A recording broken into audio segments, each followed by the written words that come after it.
The Desert Hills storage facility sat like a concrete graveyard under the Nevada sun, its rows of metal doors hiding the forgotten lives of people who couldn't pay their bills. Marcus Chen stood before Unit 247, bolt cutters heavy in his weathered hands. 3 months sleeping in his car, eating from gas station dumpsters, and this $20 auction bid was his last shot at survival. But as Marcus pushed aside mountains of dusty furniture and moldy boxes, his fingers found something impossible. A sealed briefcase wedged behind a false wall. Inside weren't the usual family photos or forgotten heirlooms. Instead, Marcus stared at surveillance photos, government documents marked classified, and a USB drive labeled Watergate was nothing. The homeless veteran who once worked security clearance at the Pentagon recognized the formatting immediately. Someone had died protecting these secrets. Someone powerful wanted them buried forever. And now Marcus held evidence that could topple governments or disappear him permanently. Which would it be? Salvation or a death sentence? Before we jump back in, tell us where you're tuning in from, and if this story touches you, make sure you're subscribed, because tomorrow I've saved something extra special for you. Marcus's hands trembled as he lifted one of the photographs. The black and white image showed 2 men in expensive suits shaking hands outside what appeared to be the White House. One face he recognized immediately, Senator Richard Blackwood, the man who'd been riding high in the polls for next year's presidential race. The other was someone he'd seen in classified briefings 15 years ago, back when Marcus still had a career, a home, and a future. Viktor Petrov, a Russian oligarch who officially didn't exist. The date stamp on the photo read March 15, 1987. Blackwood would have been a junior congressman then, barely 30 years old and hungry for power. What kind of deal had he made in the shadows of American democracy? A bead of sweat rolled down Marcus's spine despite the storage unit's stifling heat. His military training kicked in, the same hypervigilance that had kept him alive in Afghanistan before everything went to hell. He swept the contents back into the briefcase, his movements quick and efficient. Whatever this was, he couldn't examine it here. Exposed and vulnerable, the auctioneer's voice echoed from across the facility as another unit went on the block. Marcus forced himself to breathe normally, to play the part of a desperate man, hoping to flip some furniture for grocery money. He grabbed a few items from the front of the unit, an old lamp, some dishes, a threadbare winter coat, camouflage for his real discovery. As he loaded the decoy items into his rusted Honda Civic, Marcus caught sight of a black SUV parked at the facility's entrance. Tinted windows, government plates. His blood ran cold. They couldn't be here for him already, could they? The SUV's engine started. Marcus slammed his trunk shut and walked casually toward the facility office, briefcase hidden beneath the winter coat. His mind raced through possibilities. Maybe they were here for someone else. Maybe he was being paranoid. Maybe 15 years of military intelligence work had left him seeing threats in every shadow. But then he noticed the driver's face in the side mirror. Clean cut, earpiece visible, eyes scanning the crowd of auction-goers with predatory focus. Marcus had seen that look before, in briefing rooms and black sites. This was no coincidence. Inside the storage office, he approached the elderly woman behind the counter. "Excuse me, ma'am. The unit I just bought. Do you have any information about the previous owner?" She consulted her computer, fingers pecking slowly at the keyboard. Unit 247. Let's see. Rented by a Thomas Morrison. Account went delinquent 6 months ago. We tried to contact next of kin, but... She shrugged. Sometimes people just vanish. Thomas Morrison. The name meant nothing to Marcus, but he filed it away. Did he leave any forwarding information? Honey, if he had money for a forwarding address, he wouldn't have lost his storage unit. Marcus nodded and headed for the exit, forcing himself not to look toward the black SUV. But as he pushed through the glass doors, he heard car doors slamming, footsteps on gravel moving with purpose. He had maybe 30 seconds before they reached him. His Honda wheezed to life on the third try. In the rear-view mirror, He watched two men in dark suits jogging toward the storage office. They moved like federal agents, confident, coordinated, deadly serious. One was speaking rapidly into a phone. Marcus pulled onto the main road, maintaining a steady speed despite every instinct screaming at him to floor it. In his peripheral vision, he caught the SUV pulling out behind him, maintaining distance, but staying close enough to track his movements. The briefcase seemed to burn against his ribs where he'd tucked it inside the winter coat. Whatever secrets Thomas Morrison had died protecting, Marcus was now their unwilling guardian.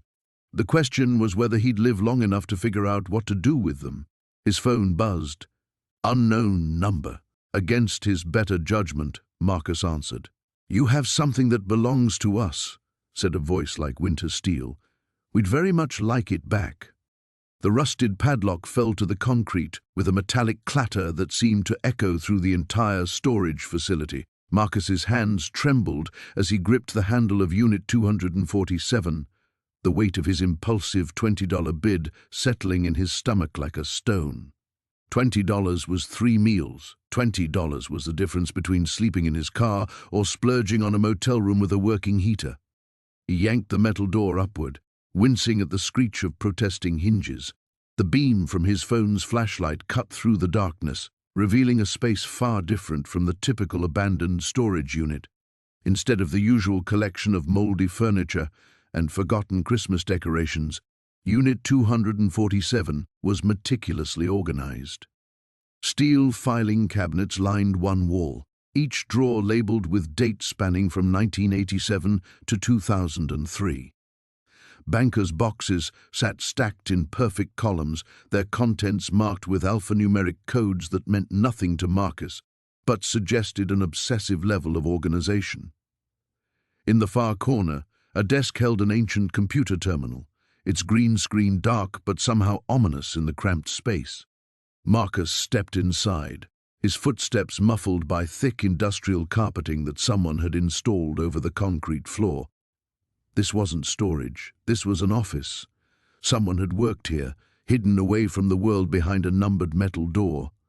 He approached the nearest filing cabinet and pulled open the top drawer. Manila folders thick with documents filled the space, each tab marked with corporate names he didn't recognize: Meridian Holdings, Phoenix Development Corp., Blackwater Industries. He pulled out a random file and opened it under his phone's light. The papers inside made his breath catch. Financial records showed massive money transfers between offshore accounts. Corporate dissolution papers dated just days before major news events he vaguely remembered from his childhood. Bank statements showing payments to individuals whose names were redacted with thick black marker, leaving only dollar amounts that made his eyes widen. $50,000 to redacted for consultation services. $200,000 to redacted for media management. $500,000 to redacted for problem resolution. Marcus's pulse quickened as he flipped through page after page of what could only be described as a money trail. But a trail leading where? And more importantly, leading from what? He moved to the desk and tried the drawers, locked, but the wood was old and warped. A sharp tug snapped the top drawer open, revealing a leather journal bound with an elastic cord. Marcus opened it carefully, afraid the aged pages might crumble in his hands. The handwriting inside was precise, almost mechanical. November 15, 1994, payment confirmed to Senator Richardson's Chief of Staff. Vote on mining regulations secured. Meridian stock projected to rise 340% following passage. January 8, 1995, environmental activist Sarah Chen becoming problematic. Recommend immediate intervention before congressional hearing. January 23, 1995, Chen's situation resolved permanently. Officially ruled accidental overdose. Dr. Matthews very efficient. Marcus's hands began to shake as he read entry after entry, detailing what appeared to be decades of corporate manipulation, political bribery, and worse. Names of senators, judges, journalists, and activists filled the pages alongside cold, clinical descriptions of their fates. He flipped ahead several years. March 3, 1998, nuclear facility inspection report successfully buried. Inspector Williams transferred to Alaska posting after accepting retirement package. Potential meltdown averted through proper channels. September 11, 1999. Journalist Thompson's investigation into Phoenix development terminated along with his employment. Car accident, very convincing. Brake line failure untraceable. The journal contained nearly a decade of entries, each one documenting what appeared to be a vast conspiracy involving corporations, government officials, and systematic elimination of anyone who threatened their operations.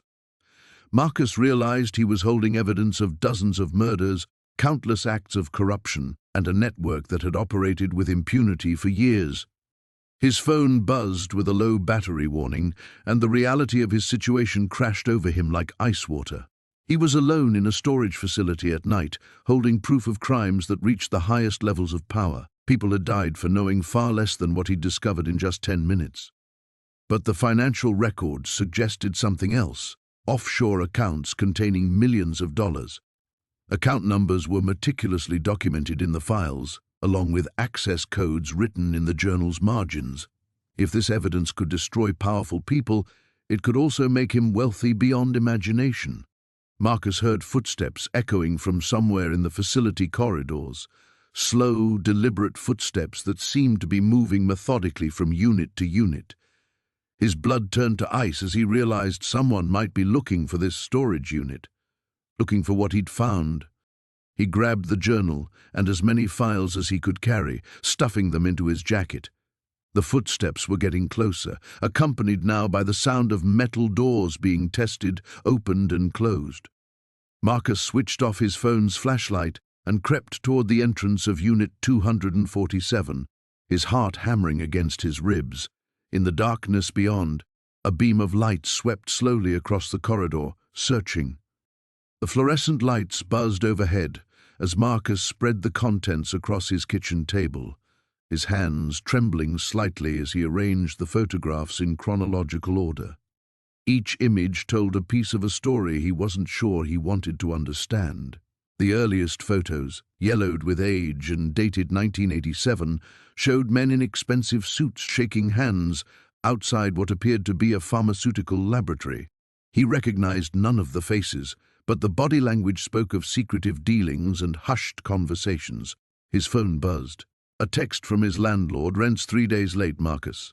Need it by tomorrow or we start eviction proceedings." Marcus stared at the message, then at the documents scattered before him. Somewhere in this mess might be his salvation or his destruction. He picked up one of the laboratory reports, squinting at the technical jargon. The letterhead read Meridian Pharmaceuticals, and the document discussed something called Project Lazarus. Most of the scientific terminology meant nothing to him, but certain phrases jumped out: unexpected longevity results, cellular regeneration, and immediate termination of trials recommended. The date on the report was 3 months before the photos of the suited men. Marcus pulled up Google on his laptop and searched for Meridian Pharmaceuticals. The company had been dissolved in 1988, following what the internet described as financial irregularities and regulatory violations. The CEO, Dr. Elena Vasquez, had died in a car accident shortly before the company's collapse. The brief articles Marcus found mentioned that all research data had been destroyed in a fire at their facility, yet here it was, spread across his table like pieces of a jigsaw puzzle. He studied the photographs more carefully. In one image, he could make out a license plate. In another, a street sign partially visible in the background read Crenshaw. That was only 15 minutes from his apartment. Marcus grabbed a magnifying glass he'd bought for examining potential antiques and examined the faces more closely. One man appeared in multiple photos, tall, distinguished, with a distinctive scar running along his jawline. In the most recent photo, dated 6 months ago, the same man stood outside a gleaming office building, barely aged despite the 30-year gap. Marcus's blood ran cold. That was impossible. The man should be at least 60 now, but he looked exactly the same as he had in 1987. A knock at his door made him jump, scattering several photos to the floor. Marcus quickly gathered the documents, shoving them into the shoebox. The knock came again, more insistent this time. "Marcus? You in there?" "It's Danny from downstairs." Relief flooded through him. Danny was harmless, a retired mechanic who occasionally borrowed sugar or asked for help with his television. Marcus opened the door, keeping the chain latched. "Hey, Danny, what's up?" The older man looked nervous, shifting from foot to foot. "Listen, kid, this is gonna sound weird, but there were some guys here earlier asking about you. Well-dressed types. They said they were from some insurance company, but—" Danny glanced around the hallway. "They didn't feel like insurance guys, you know." Marcus's mouth went dry. What kind of questions were they asking? Where you worked, if you'd come into any money lately, if you'd been selling anything unusual. I told them I minded my own business, but Marcus— Danny stepped closer, lowering his voice. One of them had this scar on his face, real distinctive. And when I wouldn't answer their questions, the way he looked at me. I've seen that look before, back in Vietnam. That's a killer's eyes, son. The description hit Marcus like a physical blow. The man from the photographs. Here, looking for him. Thanks for the warning, Danny. I appreciate it. You in some kind of trouble? Because if you need to lay low for a while, my nephew has a cabin up in— No. I'm sure it's just a misunderstanding. But thanks. He needed help, but who could he trust? Going to the police seemed like a joke. What would he tell them? That he'd found evidence of a 30-year-old conspiracy involving men who didn't age? They'd think he was on drugs or having a breakdown. Marcus pulled out his phone and scrolled through his contacts, stopping at his ex-girlfriend Sarah's number. She was a nurse at County General, practical and level-headed. More importantly, she had access to medical databases and might be able to help him understand the laboratory reports. Before he could second-guess himself, he hit call. "Marcus? It's been months. What's—" "Sarah, I need your help. And before you hang up, I know how this is going to sound, but I think I might have stumbled onto something huge." Outside his window, a black sedan pulled up to the curb. The address led Marcus through the rain-soaked streets to a part of town he'd never ventured into before. Here, the streetlights were fewer and dimmer, casting long shadows between warehouses and abandoned lots. His beat-up Honda coughed and wheezed as he navigated the pothole-riddled roads, the manila envelope burning like fire on the passenger seat beside him. He almost missed the building, a nondescript brick structure wedged between a closed auto repair shop and a vacant lot overgrown with weeds. The only indication he'd found the right place was the barely visible address painted in faded white numbers above a steel door. No signs, no company names, nothing to suggest what might wait inside. Marcus sat in his car for several minutes, engine running, watching the building. No lights visible through the few grimy windows, no movement, no signs of life. The rain drummed against his windshield, and every few seconds his wipers swept across, revealing the same empty scene. His phone buzzed. "Unknown number. You're late," came the same electronically distorted voice from before. Marcus's blood turned to ice. "How do you—" "Third floor, room 312. Come alone, and bring everything you found." The line went dead. Marcus stared at his phone, then at the building. Whoever was watching him had to be inside, or at least had eyes on the street. He considered driving away, disappearing into the night, maybe catching a greyhound to somewhere far from here. But the voice had found him once already. Running might only make things worse. He grabbed the envelope and stepped into the rain. The steel door stood slightly ajar, revealing a slice of darkness beyond. Marcus pushed it open and stepped inside, immediately hit by the smell of dust and decay. A single fluorescent light flickered overhead, illuminating a narrow hallway with peeling wallpaper and water-stained carpet. An elevator waited at the far end, its doors open like a mouth ready to swallow him whole. Marcus's footsteps echoed as he approached.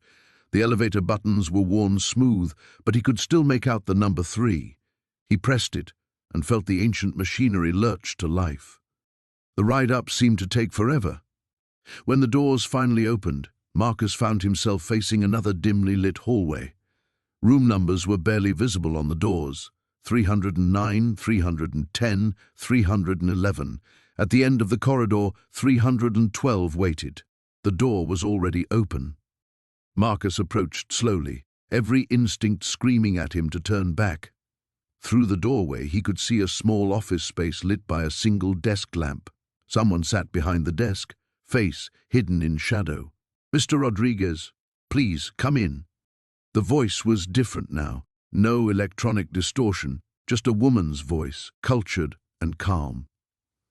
Marcus stepped into the room and immediately heard the door click shut behind him. He spun around to find a large man in a dark suit blocking his exit. "Sit," the woman said, gesturing to a chair facing the desk. Marcus remained standing, clutching the envelope. "Who are you?"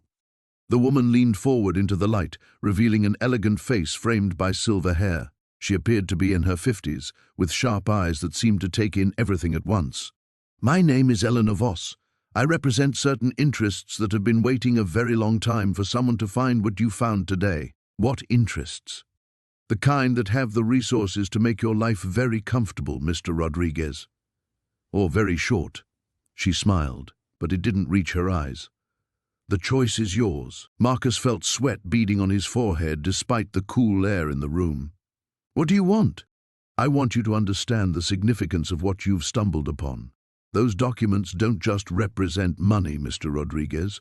They represent power, the kind that topples governments and destroys lives."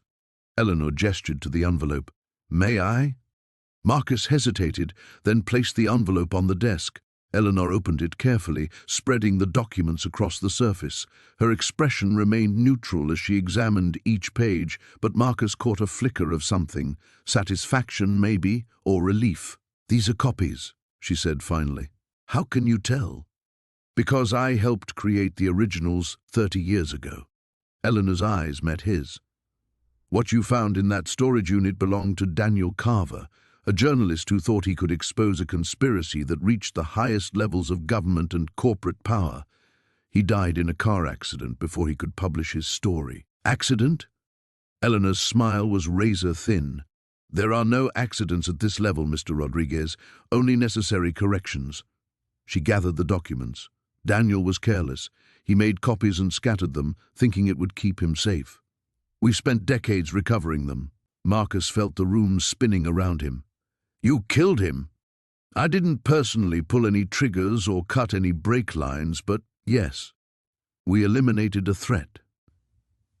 Eleanor stood, smoothing her skirt.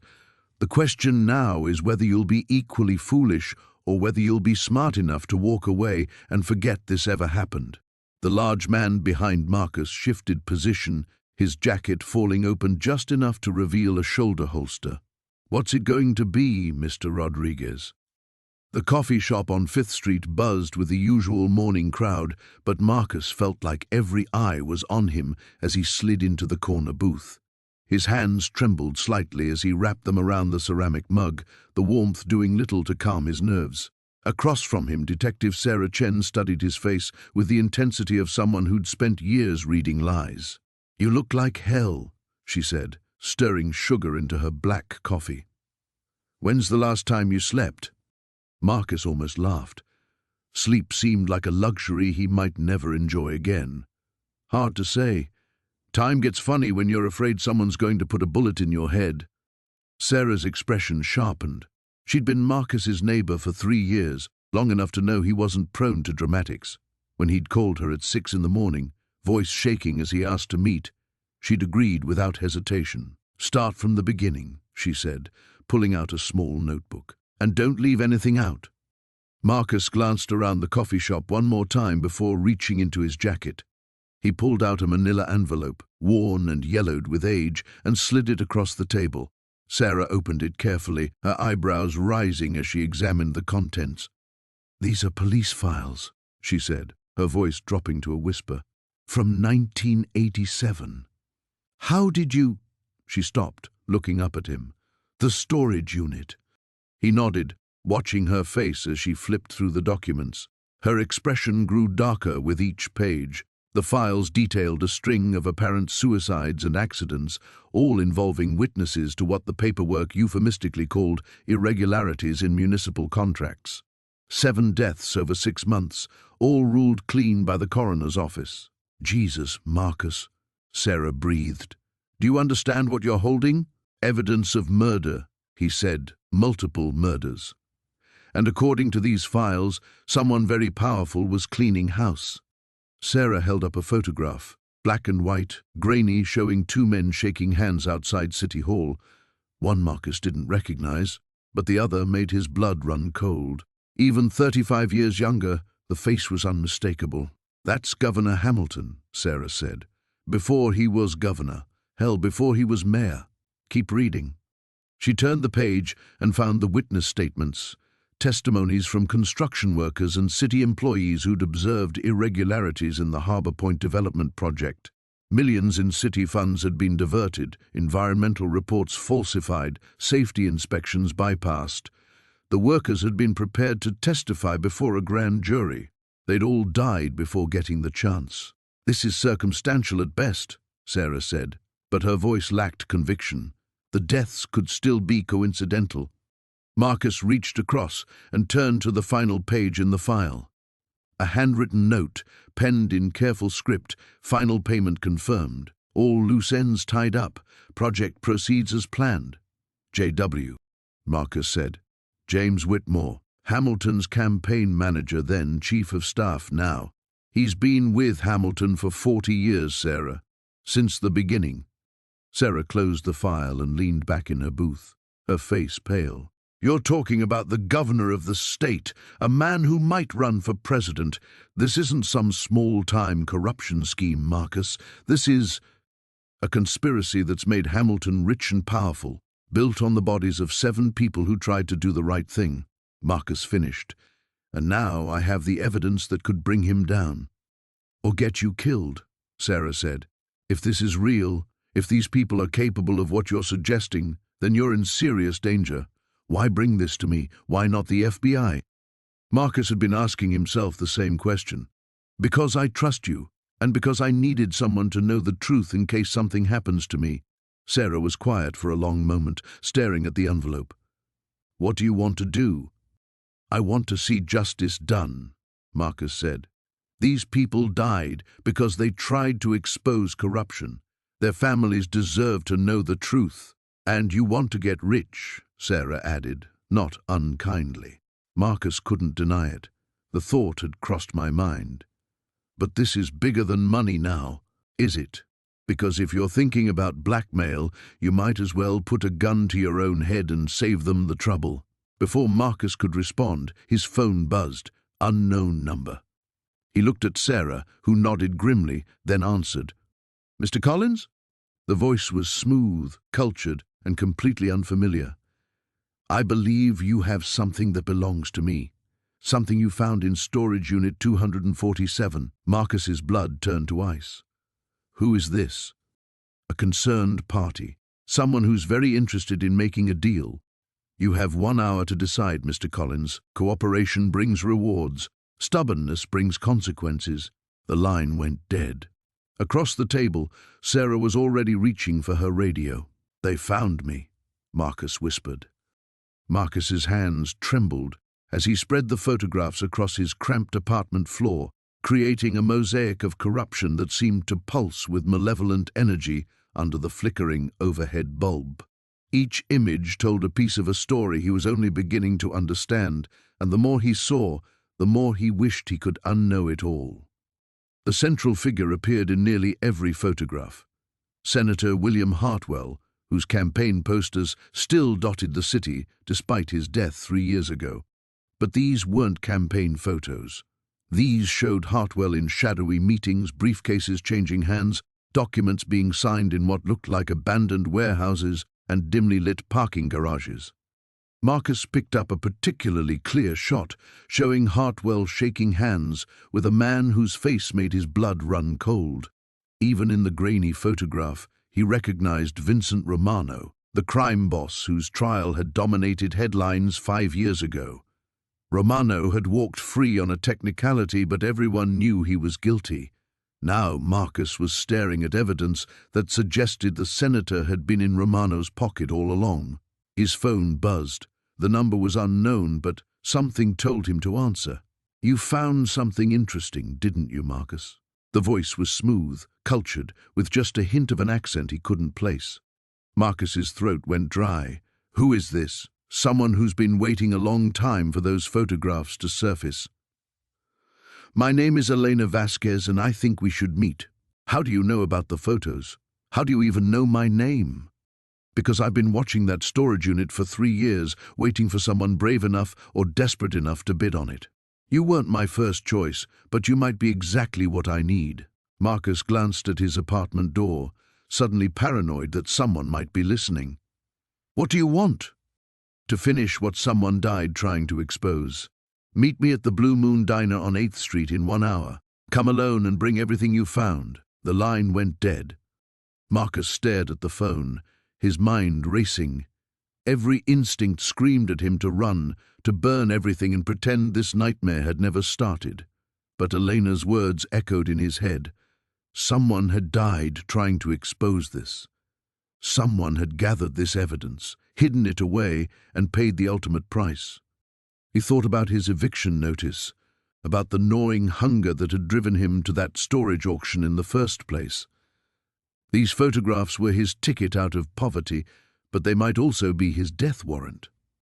45 minutes later, Marcus sat in a corner booth at the Blue Moon Diner, a duffel bag containing the photographs and documents at his feet.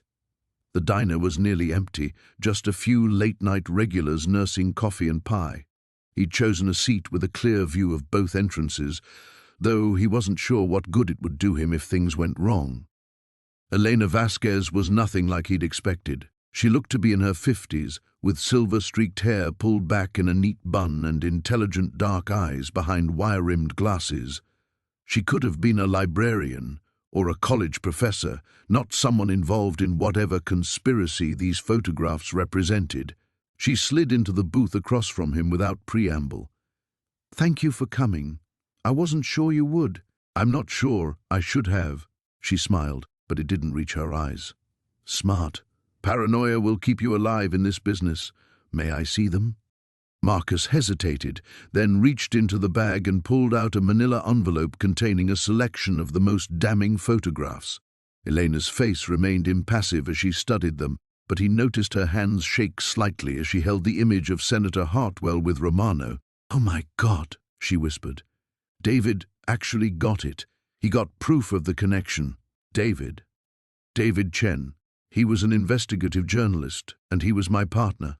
Her voice caught slightly on the word partner, and Marcus realized she meant more than just professionally. He'd been tracking the corruption in Senator Hartwell's office for 2 years. Then one night he called me, said he'd found something big, something that would blow the whole thing wide open. That was the last time I spoke to him. "What happened?" "Car accident. At least, that's what the police report said. Single vehicle, late at night, lost control on a curve he'd driven 1,000 times before." She looked up from the photographs, and Marcus saw the pain in her eyes. "But David was the most careful driver I knew.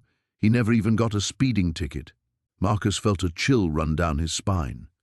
"You think he was murdered?" "I know he was murdered. And now that these photographs have surfaced, they're going to come for you too." The diner's fluorescent lights buzzed overhead like angry wasps as Marcus slid into the cracked vinyl booth across from Elena. She looked different in person, older, more weathered than her photograph suggested, with premature lines etched around dark eyes that seemed to catalogue every detail of his appearance. Her fingers drummed nervously against a chipped coffee mug. "You look like him," she said without preamble. "David. Same jawline, same way of hunching your shoulders when you're nervous." Marcus straightened instinctively. "You knew my father well?" "Well enough to know he died for what's in that storage unit." Elena's voice dropped to barely above a whisper. "And well enough to know that 20 years later they're still watching for anyone who might come looking." The waitress shuffled over, coffee pot in hand. Elena ordered pie she wouldn't eat. Marcus asked for water. His throat was too tight to swallow. When they were alone again, Elena reached into her purse and withdrew a manila envelope, sliding it halfway across the scarred Formica table. "Before you touch that," she said, "you need to understand what you're getting into. The Meridian Group isn't just some corporation that got caught cooking books. They're a network that's been manipulating government contracts, defense spending, and infrastructure projects since the 1970s. Your father stumbled onto their operation when he was auditing a municipal water treatment facility." Marcus's hand hovered over the envelope. What did he find? Phantom companies, shell corporations bidding on contracts they had no intention of fulfilling. The work would get subcontracted to legitimate firms while Meridian skimmed millions off the top. But it went deeper than that. They had people inside the approval process, city planners who would recommend their bids, safety inspectors who would sign off on substandard work. That doesn't sound like something worth killing over. Elena's laugh was bitter. By itself, maybe not. But your father kept digging. He found connections to a bridge collapse in Ohio, a dam failure in Montana, a subway tunnel in Boston that had to be completely rebuilt after it started flooding. People died, Marcus, and Meridian covered it up every time. The envelope felt heavier when Marcus finally pulled it toward himself. Inside were photocopies of financial records, correspondence between city officials, and what looked like surveillance photographs of various construction sites. At the bottom was a single sheet of letterhead from Meridian Consulting Group with a handwritten note. "E. Your husband was warned. Some stones are better left unturned. HF. HF? Harold Finch. He was Meridian's cleaner back then, the one who made problems disappear." Elena's coffee had gone cold, but she wrapped her hands around the mug as if seeking warmth. "He's the one who orchestrated the accident that killed your parents." The words hit Marcus like a physical blow. Accident? Brake failure on a mountain road. Very convenient, very untraceable. David had scheduled a meeting with the FBI the following Monday. He never made it. Marcus stared at the documents, his vision blurring slightly. "Why didn't you come forward? If you had all this evidence, with what proof? Everything your father had gathered was supposedly destroyed in the car fire. Without the original documents, without his testimony, I would have been just another conspiracy theorist. Worse, I would have been another problem for them to solve. So you just disappeared." "I survived." Elena's tone carried 20 years of accumulated guilt. "I took a new name, moved across the country, and tried to forget everything I knew. But when I saw your name in connection with that storage unit, I knew David must have hidden copies somewhere." Marcus thought about the flash drives, still tucked in his jacket pocket. If Meridian has been operating for decades, why haven't they been exposed? Evolution. They've gotten smarter, more careful. Now they probably operate through multiple layers of legitimate businesses. But the core group, the original conspirators, some of them are still active, still profiting, including Finch? Elena nodded grimly. "He runs a private security firm now. Completely legitimate on paper, but they specialize in corporate problem-solving. The kind of problems that tend to disappear permanently." A chill ran down Marcus's spine as he remembered the black sedan from earlier. "I think they already know I found something." "Then you need to decide quickly what you're going to do." Elena stood, leaving a $10 bill beside her untouched pie. "Your father died trying to expose them. You could walk away, pretend you never opened that storage unit, and probably live a long, quiet life. Or you could finish what he started. But understand, once you make that choice, there's no going back. They'll come for you with everything they have." Marcus watched her walk toward the exit, then called after her. "If I do this, will you help?" Elena paused at the door, her reflection ghost-like in the glass. "I've been hiding for 20 years, Marcus. Maybe it's time I stopped running." The warehouse felt like a tomb as Marcus crept through the shadows, his heart hammering against his ribs. Every creak of the old building seemed amplified in the silence, and he found himself holding his breath as he navigated between towering stacks of storage units. The flashlight beam from his phone created eerie dancing shadows that made his imagination run wild with threats lurking around every corner. He'd been walking for what felt like hours but was probably only minutes when he heard it. The distant rumble of engines growing closer. Marcus quickly switched off his phone's light and pressed himself against a row of metal doors, his sweating palms slipping against the cold surface. Through the grimy windows near the ceiling, he could see headlights sweeping across the parking lot outside. They'd found him. Marcus forced himself to think rationally despite the panic clawing at his chest. The warehouse was massive, a labyrinth of storage corridors that could work to his advantage if he stayed calm. He knew these men weren't here to negotiate. The fear in Sarah Chen's voice had made that crystal clear. Whatever was in that manila envelope, those bank records, the photographs, the list of names, it was worth killing for. The sound of heavy footsteps echoed through the building as multiple sets of boots entered through what must be the main entrance. Marcus counted at least 3 distinct patterns of movement, maybe more. Professional, methodical. These weren't street thugs, they moved like military or ex-law enforcement. A beam of powerful light swept down the corridor adjacent to his hiding spot. Marcus pressed himself deeper into the shadows, barely breathing as the light passed inches from his position. His mind raced through his limited options. The envelope was still tucked inside his jacket, the weight of it feeling heavier with each passing second. "He's got to be in here somewhere," a gruff voice called out, closer than Marcus had expected. "Check every unit. And remember, we need that package intact." Marcus began moving again, staying low and keeping to the darker sections of the warehouse. His feet made whisper-soft sounds against the concrete floor as he wound his way deeper into the maze of storage units. He needed to find another exit, but more importantly, he needed to understand what he was really carrying. Finding a unit with a slightly ajar door, Marcus slipped inside and carefully closed it behind him. The space was filled with old furniture covered in dusty sheets, creating perfect camouflage. He pulled out his phone, cupping his hand around the screen to minimize the light, and carefully extracted the envelope from his jacket. The bank records were more detailed than he'd initially realized. Account numbers, wire transfer records, dates going back 30 years. But it was the names that made his blood run cold.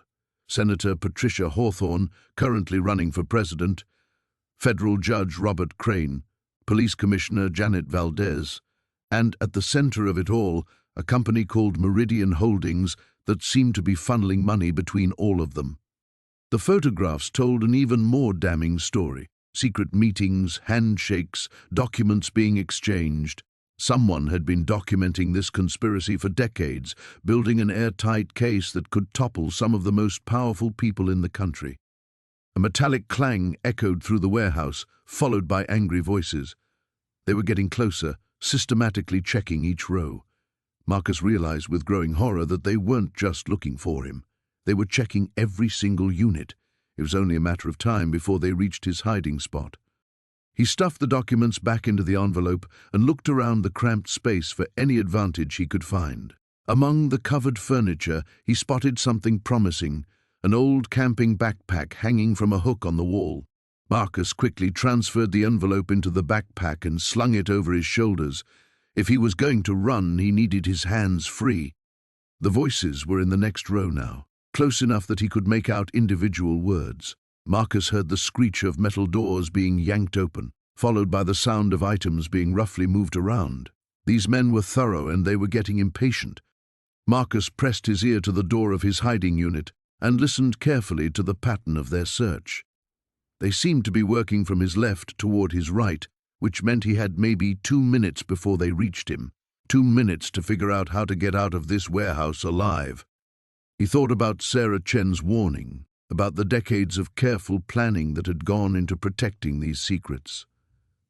Someone had died to keep this evidence safe, and now it was his responsibility.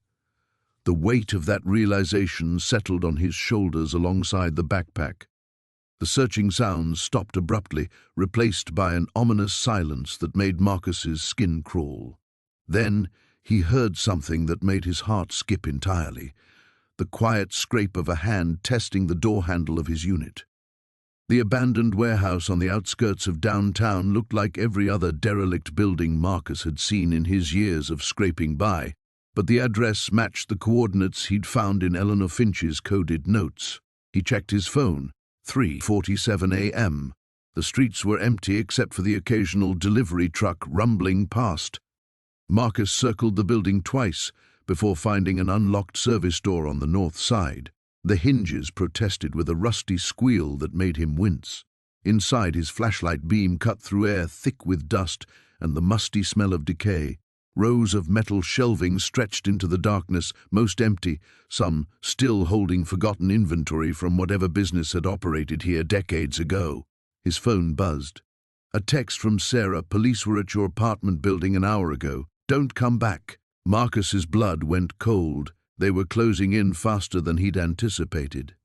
He typed back quickly, "Are you safe? For now. Find what you need and disappear."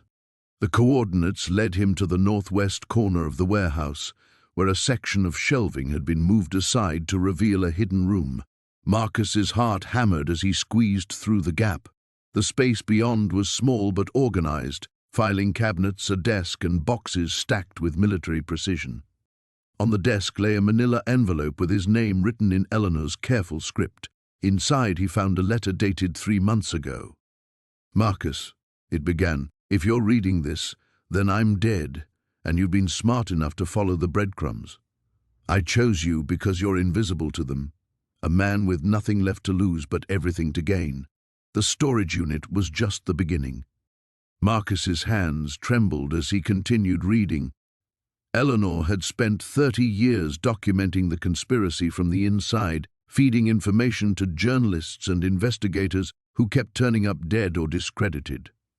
She'd realized the only way to expose the truth was to disappear herself and leave the evidence with someone they'd never suspect.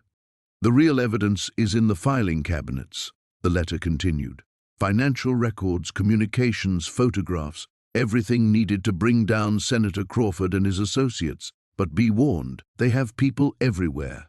Trust no one in law enforcement, media, or government until you're sure whose side they're on." Marcus opened the first filing cabinet with trembling fingers. Inside were hundreds of documents spanning decades, bank records showing payments from shell companies to politicians, transcripts of recorded conversations detailing vote buying and intimidation, photographs of meetings that were never supposed to exist. As he photographed document after document with his phone, a pattern emerged. The conspiracy wasn't just about Senator Crawford, it was a network spanning multiple states, involving judges, prosecutors, business leaders, and law enforcement officials. They'd been systematically eliminating anyone who got too close to the truth, making their deaths look like accidents, suicides, or random crimes. A distant sound made Marcus freeze, the warehouse's main door opening. Footsteps echoed through the building, multiple sets, moving with purpose. His escape route was compromised. Marcus quickly stuffed the most critical documents into his backpack and looked for another way out. A grimy window near the ceiling offered the only possibility. He dragged over a chair and climbed up, forcing the rusted latch open with his knife. "Search every inch," a voice commanded from somewhere in the warehouse. "He has to be here." Marcus squeezed through the window and dropped into an alley behind the building. His ankle twisted on the uneven pavement, sending a spike of pain up his leg. He limped toward the street, staying in the shadows. A black SUV was parked at the warehouse's front entrance. 2 more vehicles circled the block. They had the place surrounded, but they'd been too confident, assuming he was trapped inside. Marcus made it 3 blocks before his phone rang. Unknown number. "You're becoming quite the thorn in our side, Marcus," said a smooth voice he didn't recognize. "But you're also creating opportunities. We have a proposition for you." "I'm listening." $5 million deposited in any account you specify in exchange for everything you've found. You disappear, start fresh somewhere far away, and everyone wins. Marcus ducked into a 24-hour diner, taking a booth where he could watch the street. "And if I refuse?" Then you join the long list of people who tried to fight forces beyond their comprehension. Ask yourself, what's the life of one desperate man worth against the stability of the system? Through the window, Marcus spotted two men in dark suits walking past, speaking into earpieces. They were tracking him somehow. "I need time to think," Marcus said. "You have until sunrise. After that, the offer expires and our relationship becomes significantly less cordial." The line went dead. Marcus stared at his reflection in the diner's window, seeing a man transformed. 3 days ago, he'd been nobody, invisible, powerless, forgotten. Now he held the power to topple governments or disappear forever with enough money to live like a king. The waitress approached with a coffee pot, but Marcus was already moving toward the back exit. Dawn was still hours away, but he could feel time slipping through his fingers like water. Marcus's hands shook as he stared at the photograph in the manila envelope. The black and white image showed 3 men in expensive suits standing beside a gleaming 1963 Cadillac. He recognized 2 of them immediately. Senator William Hartley, who'd served for 30 years before his death in 2010, and Thomas Blackwood, the oil tycoon whose company still dominated the energy sector. The third man was older, distinguished, with cold eyes that seemed to pierce through the camera lens. Written on the back in faded blue ink was a date, October 15th, 1972, and 3 words that made his blood run cold: before the fire. Marcus knew about that fire. Everyone in town did. The Riverside Community Center had burned down that very night, killing 17 people, including several civil rights activists who'd been meeting there. The official report blamed faulty wiring, but there had always been whispers, suspicions that were quickly silenced. His burner phone buzzed. "Elena, you need to get out of there. Now." Her voice was tight with fear. "What's wrong?" "I've been monitoring police frequencies. There's chatter about your motel. They're coming." Marcus was already moving, shoving documents back into the duffel bag. Through the thin curtains, he caught a glimpse of headlights turning into the parking lot. Too many headlights. "Back exit," he whispered into the phone, shouldering the bag and heading for the bathroom window he'd checked earlier as an escape route. The frame was warped and painted shut, but desperation gave him strength. He forced it open just as he heard car doors slamming outside his room. The window opened onto an alley filled with dumpsters and broken glass. Marcus squeezed through, dropping 8 feet to the cracked asphalt below. His ankle twisted painfully, but he forced himself to keep moving. Behind him, he heard the unmistakable sound of his motel room door being kicked in. He limped toward the mouth of the alley, staying in the shadows. The bag felt impossibly heavy, but he couldn't abandon it now. Not when he was so close to understanding the full scope of what he'd uncovered. "He's not here," a gruff voice called out. "Check the bathroom." "Car's still in the lot," another voice replied. "He can't have gone far." Marcus pressed himself against a brick wall, heart hammering. These weren't regular cops. Their voices carried the clipped, professional tone of federal agents or private security, the kind of people who made problems disappear permanently. His phone vibrated with a text from Elena, blue Honda Civic, 2 blocks south on Maple Street. Keys under the passenger side wheel well. He'd never been more grateful for her paranoid preparation habits. Moving carefully through the maze of alleys and side streets, Marcus made his way toward Maple Street.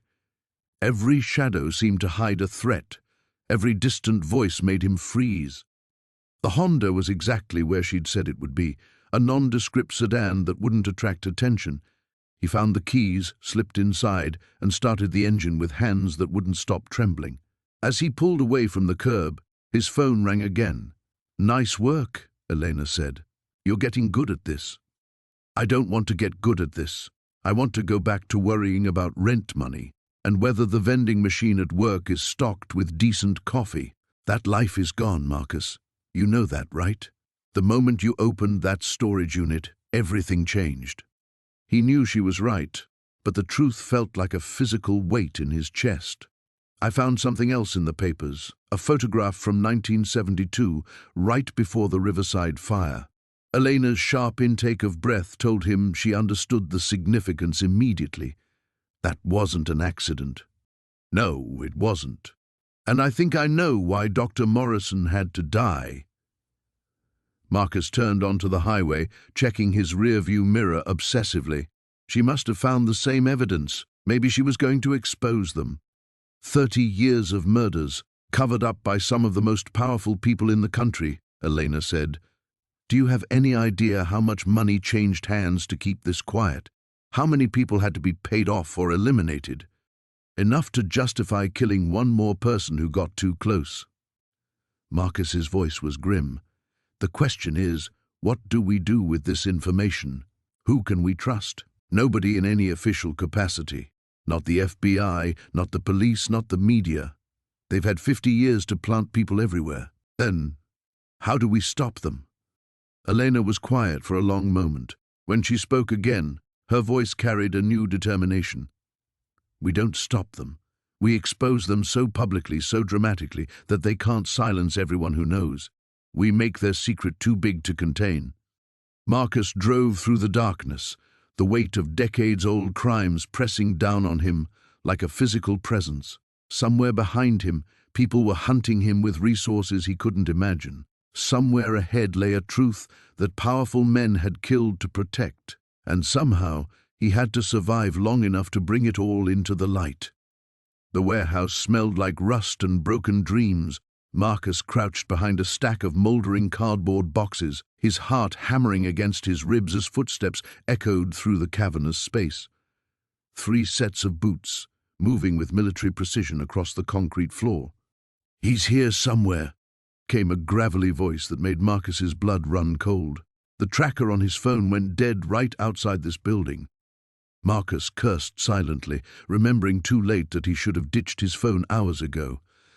The documents from the storage unit were pressed against his chest inside his jacket, their weight both comforting and terrifying.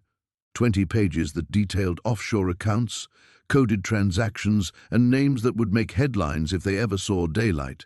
Names like Senator Patricia Henley, Judge Morrison, and at the top of it all, Vincent Castellano, the tech mogul whose charitable foundation had been feeding hungry children while allegedly funneling millions to domestic terror cells. "Check the east side," ordered another voice, younger but no less dangerous. "Rodriguez, take the loading docks. If this little weasel thinks he can hide from us, he's about to learn otherwise." The footsteps separated, each set moving in a different direction. Marcus forced himself to breathe slowly, quietly.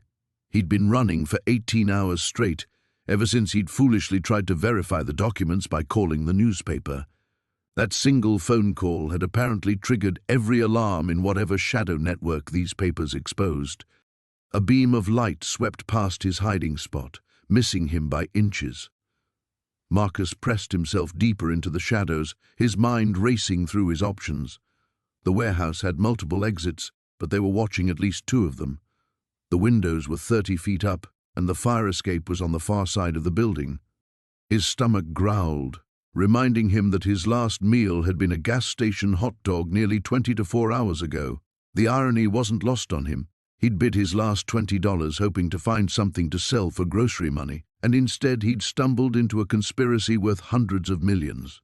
Money that might as well have been on Mars for all the good it did him now. "Got something here," called the gravelly voice from somewhere near the loading docks. Marcus heard Rodriguez's boots change direction, heading toward his partner. This was his chance.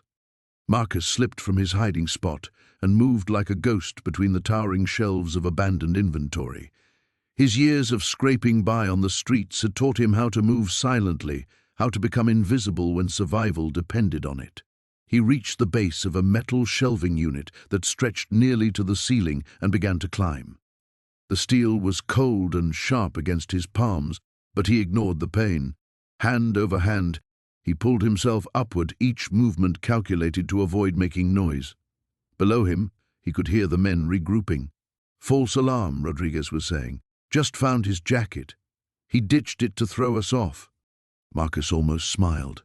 He'd abandoned the jacket 2 blocks away, hoping to buy himself exactly this kind of confusion.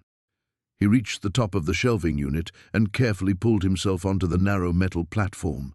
From here, he could see the entire warehouse floor spread out below like a battlefield.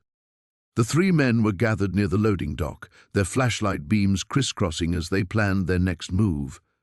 Marcus could see their faces clearly now, hard men with the kind of scars that came from years of making problems disappear, the kind of men who wouldn't hesitate to put a bullet in a homeless nobody who'd gotten too curious about the wrong storage unit. He began moving across the tops of the shelving units, treating them like a highway 40 feet above the ground. The metal groaned softly under his weight, but the sound was masked by the wind whistling through broken windows high above. 20 feet. 30. He was almost to the far wall where a service ladder led to a maintenance catwalk. From there, he could reach the windows and the shelf beneath him shifted with a screech of protesting metal. Every flashlight beam in the warehouse swung upward, converging on his position like searchlights hunting a prison escapee. Marcus didn't hesitate. He leaped from the collapsing shelf to the service ladder, his fingers barely catching the bottom rung as 40 feet of empty air yawned beneath him. "There!" shouted the younger voice. "He's going for the windows!" Gunfire erupted, muzzle flashes strobing in the darkness. Bullets sparked off metal inches from Marcus's hands as he climbed desperately toward the catwalk. The papers in his jacket seemed to burn against his chest, evidence that could topple governments and destroy empires if he could just stay alive long enough to get them to the right people. He reached the catwalk as boots thundered up a staircase somewhere behind him. The window was 20 feet away, and beyond it, the fire escape that represented his only chance at seeing another sunrise. Marcus ran into the night, carrying secrets worth dying for. The abandoned warehouse on the outskirts of town looked exactly like the kind of place where people disappeared forever. Marcus sat in his rusted Honda, engine ticking as it cooled, staring at the corrugated metal building that jutted from the industrial landscape like a metallic tombstone.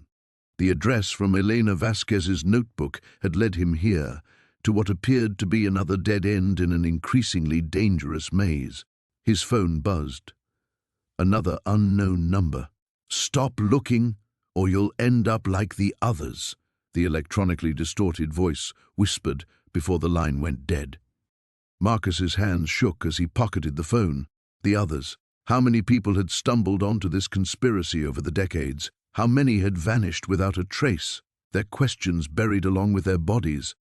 The smart thing would be to drive away, take Elena's emergency cash, and start over somewhere far from here.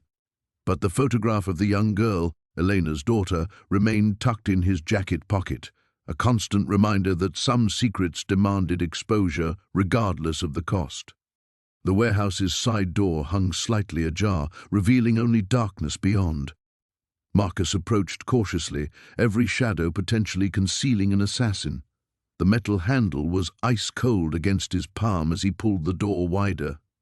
Inside, dusty shafts of afternoon sunlight sliced through grimy windows, illuminating rows of wooden crates stacked 20 feet high. The air smelled of motor oil and something else, something organic and unpleasant that made his stomach clench. His footsteps echoed in the vast space as he moved between the towering stacks. Most crates bore shipping labels from the 1980s and 1990s, all addressed to companies he'd never heard of. Prometheus Industries, Blackwater Holdings, shell corporations probably, designed to obscure the real recipients. A crowbar lay abandoned near a partially opened crate. Marcus hefted it, surprised by its weight, and pried open the nearest container. Inside, nestled in yellowed foam padding, were dozens of small glass vials filled with clear liquid. No labels, no identifying marks.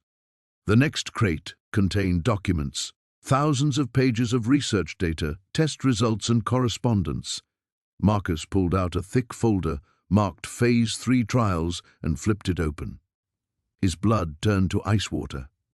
Photographs of children stared back at him, dozens of them, all appearing to be around 10 years old, arranged in neat rows like school pictures. But these weren't school photos, they were medical documentation. Each child's image was accompanied by detailed notes about symptoms, behavioral changes, and something called cognitive enhancement protocols. At the bottom of one page in Elena's handwriting, they're using our children as test subjects. God help us all. A metallic clang echoed from deeper in the warehouse. Marcus froze, straining to listen.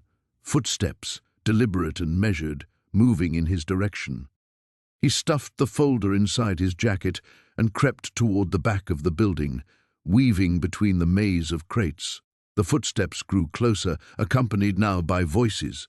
At least two men, speaking in low, urgent tones. "The storage unit was cleaned out yesterday," one voice said. "Someone got there first. Has to be connected to the Vasquez woman. She was asking questions before the accident." Accident. Marcus pressed himself against a tall crate, heart hammering against his ribs. Elena Vasquez hadn't died in any accident. She'd been murdered for getting too close to the truth. What about the homeless guy? Marcus something? We're tracking him. Won't be long now. The voices were moving systematically through the warehouse, checking each row. Marcus spotted a window near the loading dock, partially obscured by hanging chains. If he could reach it without being seen. He moved silently between the crates, using the shadows for cover. The window was 15 feet away when his foot caught on something soft and yielding. He looked down and barely suppressed a scream. A body lay wedged between two crates, partially mummified by the dry warehouse air. The dead man wore the remnants of a cheap suit and clutched a manila envelope in his skeletal fingers. A press badge hung from his neck. David Chen, investigative reporter. Marcus carefully extracted the envelope. Inside were photocopies of financial records showing millions of dollars flowing between government agencies and private contractors. At the center of the web was a company called Genesis Biotech, led by someone identified only as the architect. "He's back here!" The shout came from too close. One of the searchers had spotted him. Marcus abandoned stealth and ran for the window, vaulting over crates and dodging hanging chains. Behind him, heavy footsteps pounded against the concrete floor. A gunshot cracked like thunder in the enclosed space, and a bullet sparked off metal inches from his head. He dove through the window in a shower of glass and hit the gravel outside hard, rolling to absorb the impact. His Honda sat 50 yards away across an empty lot. More gunshots erupted from the warehouse as Marcus sprinted toward his car, the stolen documents burning like fire against his chest. The abandoned warehouse on the outskirts of town felt like stepping into a tomb. Marcus clutched the leather portfolio against his chest as Elena led him through the maze of rusted machinery and broken pallets, their footsteps echoing in the cavernous space. The beam of her flashlight cut through the darkness, revealing glimpses of graffiti-covered walls and shattered windows 20 feet above them. "How do you know about this place?" Marcus whispered, though he wasn't sure why he was keeping his voice down. "I've been tracking the Meridian Group for 3 years," Elena replied, without slowing her pace. "This used to be one of their front operations, a textile factory that never actually produced any textiles." She stopped beside a heavy metal door marked with peeling hazard symbols. The real work happened underground. She produced a set of lockpicks from her jacket and went to work on the industrial padlock. Marcus watched nervously, still processing everything she'd told him during the frantic drive from his apartment. Elena wasn't just a fellow storage unit bidder. She was an investigative journalist whose editor had been murdered 6 months ago for getting too close to the truth about Meridian. "There," she said as the lock clicked open. "Welcome to the nerve center of a conspiracy that's been bleeding this city dry for 25 years. The stairs descended into absolute blackness. Marcus followed Elena down, counting 37 steps before they emerged into a basement that defied the warehouse's decrepit appearance above. Banks of computer equipment lined the walls, their screens dark but somehow still menacing. Filing cabinets stretched from floor to ceiling, and a massive conference table dominated the center of the room. "Jesus," Marcus breathed. "They just left all this." "They evacuated fast when my editor published his first article," But they didn't get everything. Elena moved to one of the filing cabinets and pulled out a thick folder. Birth certificates, death certificates, social security numbers, all fake, all tied to shell companies that funneled money through offshore accounts. She tossed the folder onto the table. Your storage unit belonged to Richard Kellerman, one of their top lieutenants. He was supposed to destroy everything before he disappeared. Marcus set the portfolio down and opened it, spreading the documents across the table. Under the harsh fluorescent light Elena had switched on, the evidence looked even more damning. Bank routing numbers, names of public officials, detailed records of bribes and blackmail schemes. It painted a picture of corruption that reached into every corner of the city's power structure. The mayor's on this list, Marcus said, pointing to a payment ledger. The police commissioner, half the city council. Which is why my editor is dead, and why those men were waiting for you tonight. Elena pulled out her laptop and began photographing the documents. Meridian doesn't just buy politicians, they own them completely. When you bought that storage unit, you became the biggest threat they've faced in decades. A sound from upstairs made them both freeze. Footsteps, deliberate and measured, moving across the warehouse floor above them. Elena grabbed Marcus's arm. Did anyone follow us? I don't think so. Marcus's heart hammered against his ribs. You said this place was abandoned. It is. Elena's face had gone pale. She quickly gathered the most important documents and shoved them into her bag. There's another way out through the old steam tunnels, but we need to move now. The footsteps multiplied. At least 3 people, maybe more, spreading out across the floor above them. Marcus heard voices, too low to make out words, but clearly coordinating a search. Elena led him to what looked like a maintenance panel in the far wall. Behind it was a narrow tunnel that smelled of rust and decades-old steam. This connects to the municipal system. We can surface 6 blocks from here. What about all this? Marcus gestured at the remaining files and equipment. We got what we need. The rest? Elena was cut off by the sound of heavy boots on the metal stairs. Go, now! Marcus squeezed into the tunnel, Elena right behind him. The space was barely wide enough for one person, forcing them to crawl on hands and knees through the suffocating darkness. Behind them, shouts erupted as their pursuers discovered the basement. There's light ahead, Elena whispered, after what felt like hours, but was probably only minutes of desperate crawling. They emerged from a storm drain into an alley behind a closed diner. Marcus gulped the cold night air, his clothes soaked with sweat despite the chill. Elena was already on her phone. I'm calling my contact at the FBI, she said. With what we have now, they can't ignore this anymore. Marcus looked back toward the warehouse district, where he could see flashlight beams moving between the buildings. Will it be enough? To bring them down, I mean? Elena met his eyes, and for the first time since he'd met her, she smiled. Marcus, what you found in that storage unit isn't just evidence of their crimes. It's a complete roadmap of their entire operation. Names, dates, account numbers, everything. She held up her camera. We don't just have enough to bring them down. We have enough to bury them. The abandoned warehouse on Pier 47 loomed before Marcus like a monument to industrial decay. Salt-stained concrete walls stretched upward into the fog, and broken windows stared down like dead eyes. He checked his phone. 11:47 p.m. 13 minutes early, just as Elena had instructed. The weight of the storage unit's evidence pressed against his ribs through the manila envelope tucked inside his jacket. 3 decades of conspiracy, murder, and cover-ups reduced to photographs, documents, and a single USB drive that could topple governments or get him a bullet in the head. Maybe both. Marcus circled the building twice, checking for signs of ambush. The parking lot remained empty except for a few rusted shipping containers and his own shadow stretching across cracked asphalt. No black SUVs, no men in suits. Just the distant sound of waves lapping against rotting pier supports and the occasional groan of metal in the wind. At exactly midnight, headlights swept across the warehouse entrance. A silver sedan pulled up, engine idling. Through the windshield, Marcus could make out Elena's silhouette. the investigative journalist who'd become his lifeline after he'd stumbled into this nightmare 3 days ago. She stepped out, her auburn hair catching the dim glow from a streetlight 50 yards away. "You look terrible," she said as Marcus approached.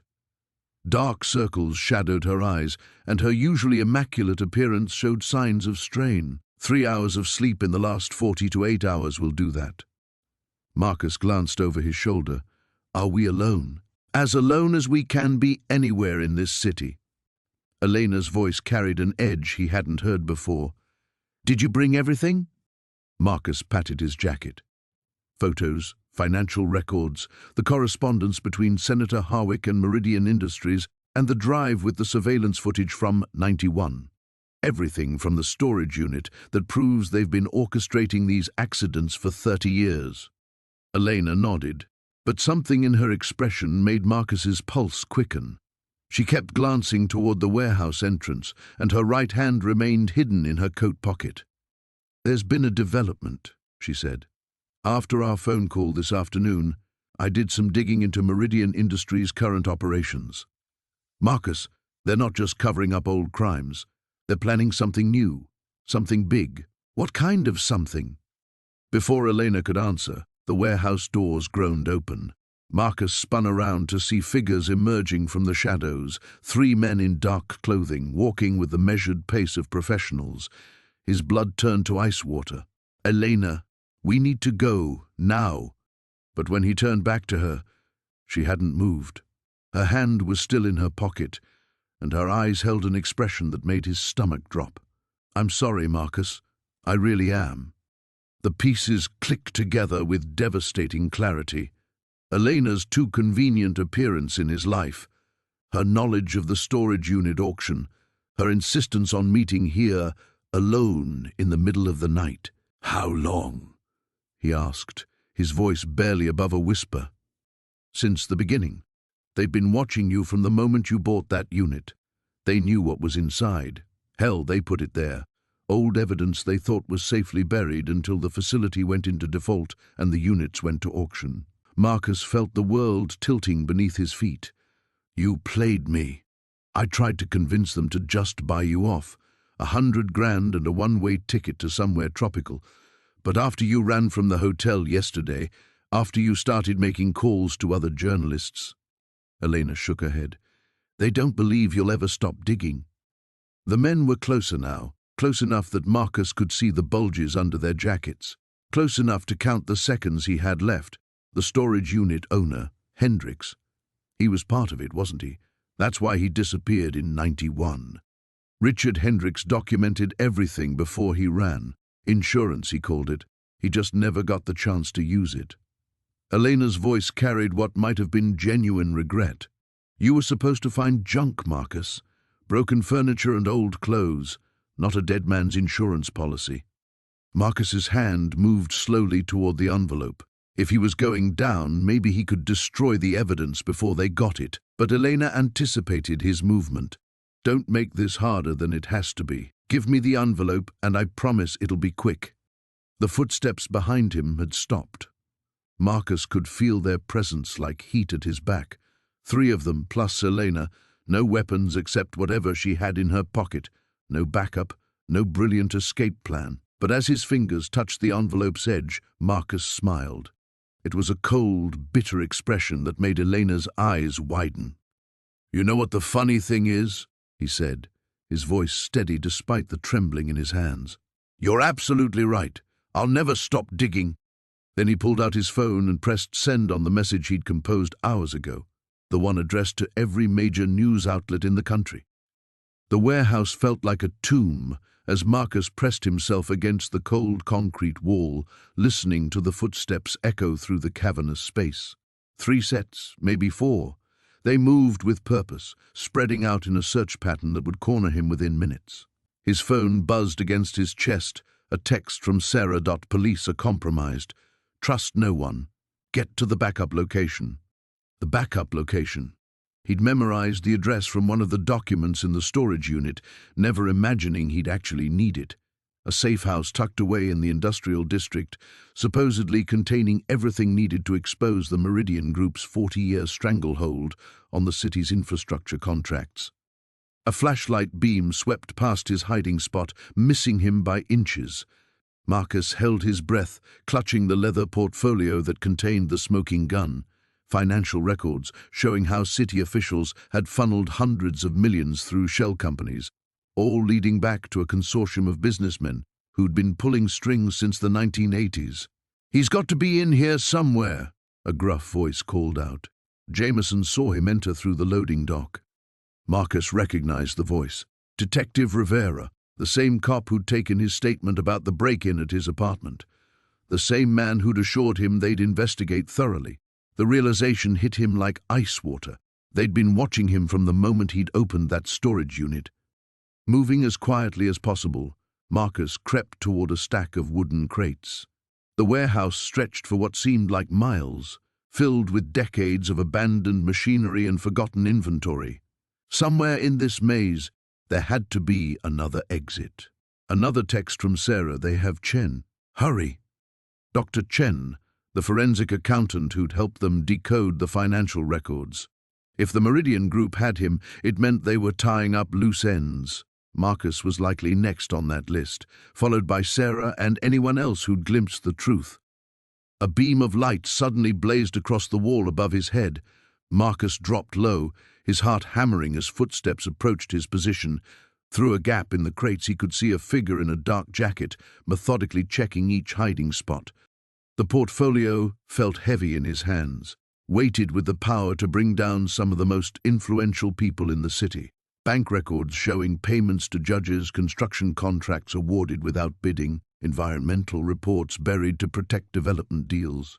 40 years of corruption documented in meticulous detail by someone who'd been building a case before disappearing without a trace.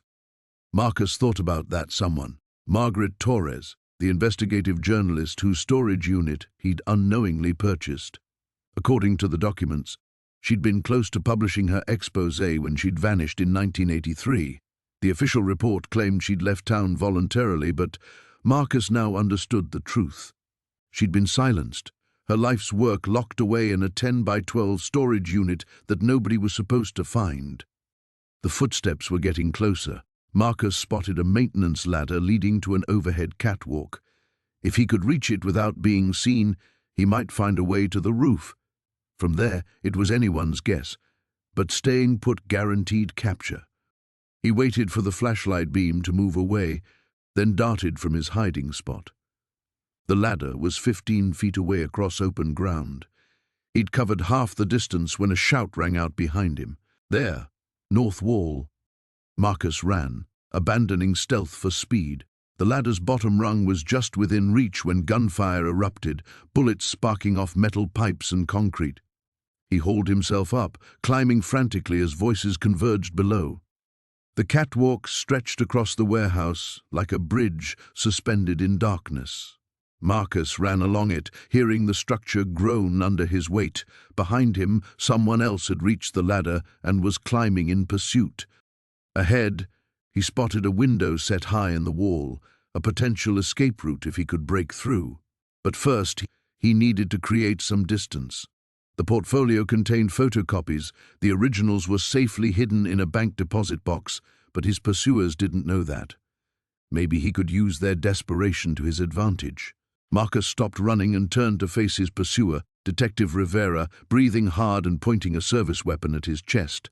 "End of the line, kid. Hand over the documents and nobody else gets hurt." "Like Margaret Torres?"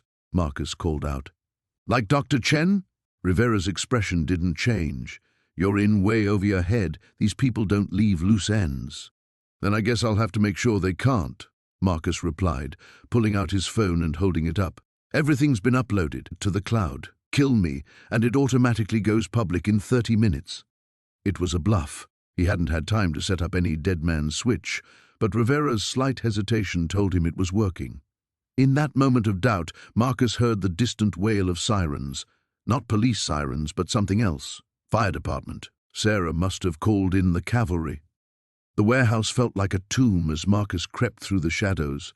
every footstep echoing despite his efforts to move silently. The documents from the storage unit were tucked inside his jacket, pressed against his racing heart. Sarah followed close behind, her breathing shallow and quick in the darkness. They'd made it past the outer perimeter undetected, but Marcus knew their luck wouldn't hold much longer. The Meridian Group had resources he couldn't begin to fathom, and walking into their primary facility was either the boldest move of his life or the stupidest. "There," Sarah whispered, pointing toward a cluster of offices on the second floor. Light spilled from beneath one of the doors. "That has to be Blackwood's office." Marcus nodded, studying the metal staircase that led upward. Too exposed, too many angles where they could be spotted. But they'd come too far to turn back now. The evidence they'd gathered was damning, but they needed the final piece, the master files that would connect every thread of the conspiracy. A sound made them both freeze. Footsteps, heavy and deliberate, approaching from the far end of the warehouse. Marcus grabbed Sarah's arm and pulled her behind a stack of shipping containers just as a beam of light swept across where they'd been standing. "I know you're in here," a voice called out. Marcus's blood turned to ice. It was Blackwood himself. "Mr. Chen, isn't it? The desperate young man who thought he could stumble into our world and survive." The light continued its methodical sweep. Marcus could see the beam playing across the concrete floor, searching for any sign of their presence.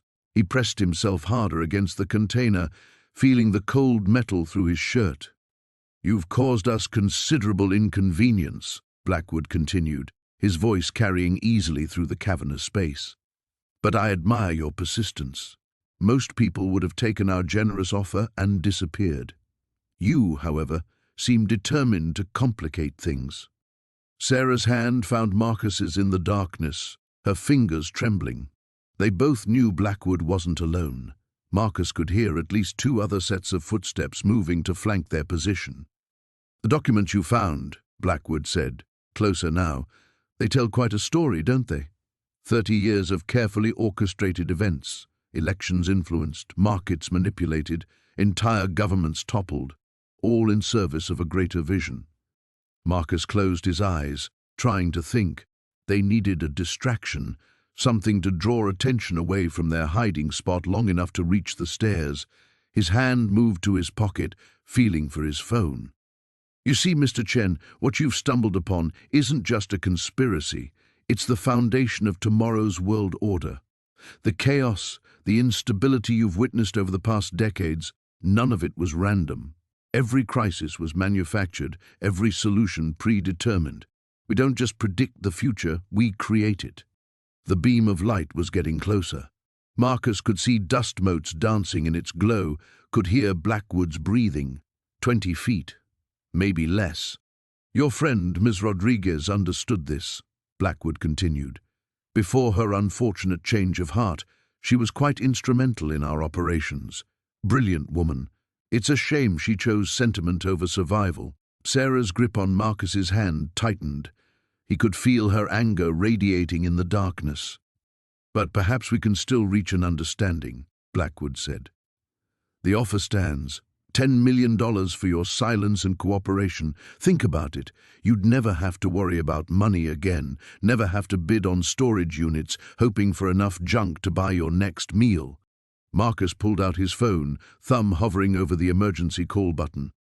Not to call for help, he knew no one would arrive in time, but the piercing alarm sound might provide the distraction they needed. "I'm going to count to 10, Blackwood said.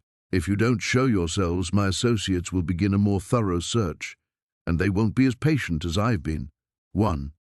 Marcus pressed the button. The emergency alarm shrieked through the warehouse, echoing off every surface. In the confusion that followed, as Blackwood's men instinctively moved toward the sound, Marcus and Sarah broke from cover.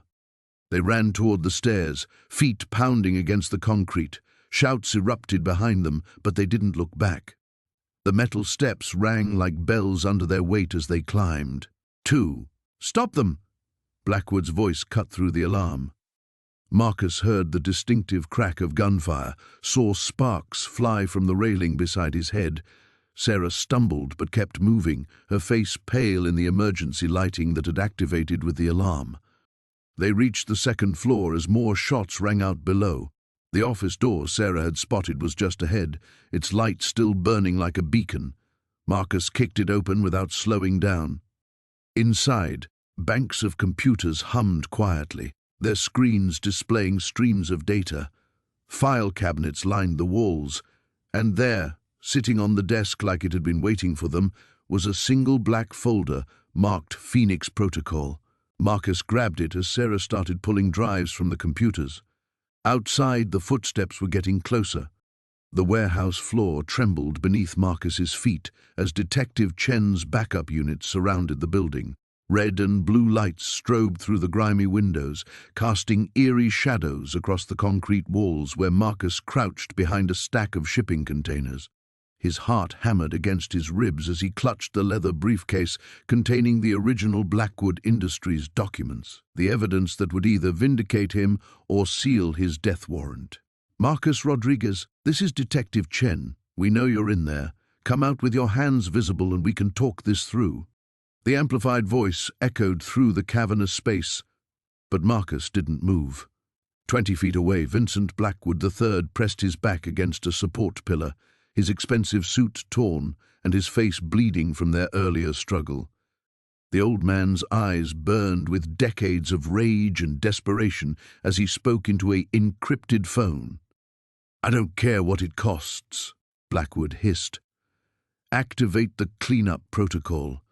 Everyone dies tonight. The kid, the cops, everyone who's seen those files." Marcus's blood turned to ice. Through the chaos of the past 72 hours, he'd learned that Blackwood Industries wasn't just a pharmaceutical company. The storage unit had contained proof of their involvement in illegal human trials, government contract fraud, and the systematic murder of whistleblowers spanning 3 decades. His $20 gamble had uncovered a conspiracy worth billions, protected by a network of corrupt officials who would kill to keep their secrets buried. The sound of approaching helicopters filled the air. Marcus realized Chen's backup wasn't coming to arrest him, they were coming to eliminate the evidence. The detective had been compromised from the beginning, just another name on Blackwood's extensive payroll. "Sarah, if you can hear me," Marcus whispered into his phone, hoping his sister was monitoring the police frequencies like she'd promised. "Get to the FBI field office. Tell Agent Morrison everything. The files are uploaded to the cloud account I gave you. Password is Mom's birthday." Explosion rocked the building's east wall. Through the smoke and debris, Marcus saw tactical teams pouring through the breach, but their weapons weren't standard police issue. These were mercenaries dressed in black combat gear with no identifying marks. Blackwood had called in his private army. Marcus sprinted toward the warehouse's rear exit, weaving between machinery and storage units as automatic gunfire erupted behind him. The briefcase bounced against his leg with each step, its contents representing the last physical evidence of crimes that had destroyed countless lives. He'd memorized every document during his sleepless nights in hiding. Names, dates, bank transfers, even photos of the mass graves where test subjects had been buried. "There!" Blackwood's voice cut through the chaos. "The back corner, near the loading dock." Muzzle flashes lit up the darkness as bullets sparked off metal surfaces around Marcus. He dove behind an overturned forklift just as the fuel tank of a nearby truck exploded, sending a wall of flame across his former position. The heat singed his eyebrows as he crawled toward a service ladder leading to the building's upper level. His phone buzzed with a text from an unknown number. "Roof, 5 minutes, come alone, a friend." Marcus hesitated. Every instinct screamed trap, but staying meant certain death. The mercenaries were advancing methodically, their tactical lights cutting through the smoke as they cleared each hiding spot. He grabbed the ladder and pulled himself upward, the briefcase's weight making each rung a struggle. The warehouse roof was a maze of ventilation units and satellite dishes. Marcus emerged through a maintenance hatch to find a figure waiting in the shadows. Agent Morrison, the FBI investigator he'd tried to contact 3 times over the past week. You're a hard man to track down, Morrison said, extending his hand. I've been following this Blackwood situation for 2 years, waiting for someone like you to surface with real evidence. How do I know you're not working for them too? Marcus demanded, backing toward the roof's edge, where a fire escape offered an alternative escape route. Morrison pulled out his badge and a thick file folder. Because I've lost 4 informants to Blackwood's cleanup crews, because my partner was killed in a car accident after getting too close to the truth, and because you're holding the smoking gun that will finally put these monsters away. The sounds of combat were intensifying below. Sirens wailed in the distance, real police responding to reports of explosions and gunfire. Marcus realized he was standing at the fulcrum of history, holding evidence that would topple a criminal empire or die with him on this rooftop. The files are already uploaded, Marcus said, making his decision. He handed Morrison the briefcase. Even if they kill us both, the story gets out. Morrison's grim smile was barely visible in the darkness. Then let's make sure we live to see the headlines. The roof access door exploded outward as Blackwood's mercenaries reached the upper level. Morrison drew his weapon as Marcus prepared for the fight of his life. The warehouse trembled as another explosion rocked the building's foundation. Marcus pressed himself against the concrete wall, his heart hammering against his ribs as debris rained down from the ceiling. Through the smoke and chaos, he could see Agent Sarah Chen crouched behind an overturned table, her weapon drawn and trained on the entrance. "How many more are coming?" Marcus shouted over the din. "Too many," Chen replied, ejecting her spent magazine with practiced efficiency. "We need to move, now." The briefcase containing the Blackwater files felt impossibly heavy in Marcus's grip. 3 weeks ago, he'd been a broke college dropout bidding his last $20 on a storage unit, hoping to find something worth selling for grocery money. Now he held documents that could topple governments and expose a conspiracy spanning 4 decades. Victor Kozlov's voice echoed through the warehouse's PA system, distorted but menacing. "Mr. Hayes, you have something that belongs to my organization. Return it, and I promise you a quick death." Marcus almost laughed at the absurdity. Quick death, what a generous offer from the man who'd orchestrated the assassination of Senator Morrison, the journalist Rebecca Thorne, and countless others who'd gotten too close to the truth about Blackwater Industries. "The back exit," Chen whispered urgently, gesturing toward a barely visible door through the haze. "I've got backup coming, but we need to hold out for another 10 minutes. 10 minutes. Might as well have been 10 hours. The sound of approaching footsteps echoed from multiple directions as Kozlov's mercenaries closed in. Marcus's mind raced through everything he'd learned from the storage unit's contents. Bank records showing millions in illegal arms deals, photographs of government officials shaking hands with known terrorists, shipping manifests documenting weapon sales to both sides of international conflicts. A figure emerged from the smoke, assault rifle raised. Chen's shot dropped him before Marcus even registered the threat. 2 more appeared from the opposite direction. "The fire escape," Marcus said suddenly, remembering the building's layout from their earlier reconnaissance. "If we can reach the 2nd floor." His words were cut off as a grenade rolled across the concrete floor. Chen grabbed his arm, yanking him behind a stack of shipping crates just as the explosion shattered the air. His ears rang, and warm blood trickled down his temple. Through the renewed chaos, Marcus saw their chance. The explosion had collapsed part of the ceiling, creating a pile of debris that led almost to the 2nd-floor walkway. Without thinking, he broke cover and scrambled up the unstable heap of concrete and twisted metal. "Marcus, wait!" Chen's voice seemed distant, muffled by the ringing in his ears. He hauled himself onto the walkway just as Kozlov himself appeared below, flanked by 4 armed men. The Russian crime boss looked exactly as Marcus had imagined, tall, silver-haired, with the cold eyes of a predator who'd never known defeat. "You cannot run forever, Mr. Hayes," Kozlov called up to him. "Those files you carry, they belong to powerful people who will never stop hunting you." "Maybe," Marcus replied, surprising himself with how steady his voice sounded. "But first, the whole world is going to see them." He pulled out his phone and held it up so Kozlov could see the screen. The upload bar showed 93% complete. In his desperate preparation over the past few days, Marcus had scanned every document, every photograph, every piece of evidence from the storage unit.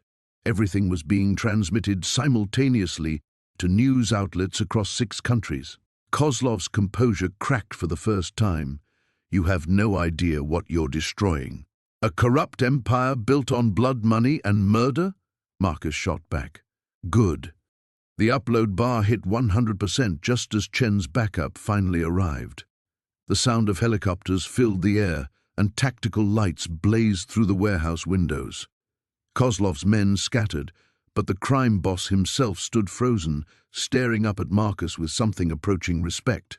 "This isn't over," Kozlov said quietly. "Yeah," Marcus replied, watching as federal agents swarmed the building. "It is." 6 months later, Marcus sat in a small cafe in Prague, reading the international news on his laptop. The Blackwater conspiracy had made headlines for weeks. 3 governments had fallen, a dozen major corporations faced federal charges, and Viktor Kozlov was serving life in a maximum security prison.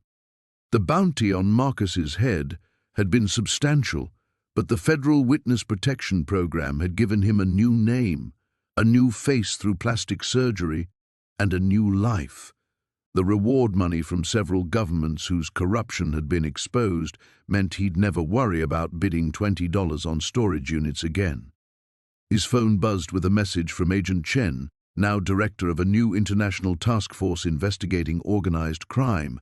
"Heard there's another storage facility auction in Berlin tomorrow. Stay away." Marcus smiled and closed the laptop. Some gambles weren't worth taking twice.